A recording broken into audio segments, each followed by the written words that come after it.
राधे राधे दोस्तों, आज हम आपको सुनाएंगे वैशाख शुक्ल पक्ष की मोहिनी एकादशी की व्रत कथा।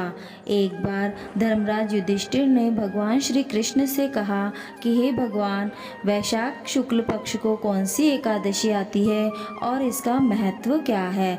तो श्री कृष्ण ने कहा, हे युधिष्ठिर, इस एकादशी को मोहिनी एकादशी के नाम से जाना जाता है। इस व्रत के करने से समस्त पाप नष्ट होने के साथ साथ सांसारिक मोह माया से भी छुटकारा मिलता है। तो इससे संबंधित मैं तुम्हें एक कथा कहता हूँ, सो सुनो। प्राचीन काल में भद्रावती नाम का एक नगर था।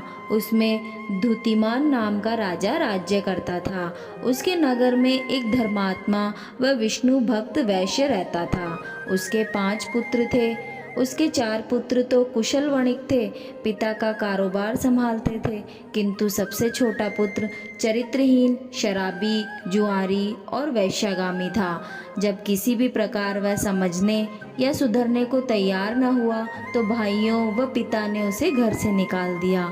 घर से निकाला जाकर वह नगर में चोरियां करने लगा और राजा के सिपाहियों द्वारा पकड़ा जाकर कारागार में डाल दिया गया। राजा ने उसके विषय में पता लगवाया तो मालूम हुआ कि वह नगर के सेठ का पुत्र है। उसका नाम धृष्ट बुद्धि है। वह धृष्ट बुद्धि ही नहीं, भ्रष्ट बुद्धि भी है। वह लंपट, दुराचारी और दुष्चरित्र है। वह अपने घर से निष्कासित भी है। तब राजा ने उसे देश निकाला दे दिया। देश से निकाला जाकर वह जंगल जंगल भटकने लगा, पेट की आग बुझाने के लिए। कभी जंगली फल, कभी किसी जीव जंतु को मारकर खाने लगा। भटकते भटकते वह एक दिन ऋषि कौंडिन्य के आश्रम में पहुंच गया। उसने ऋषि को अपनी दीनहीन दशा का सब हाल सच सच कह सुनाया।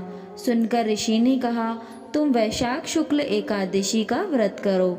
इसका नाम मोहिनी एकादशी है। इसके करने से तुम्हारे सब पाप नष्ट हो जाएंगे।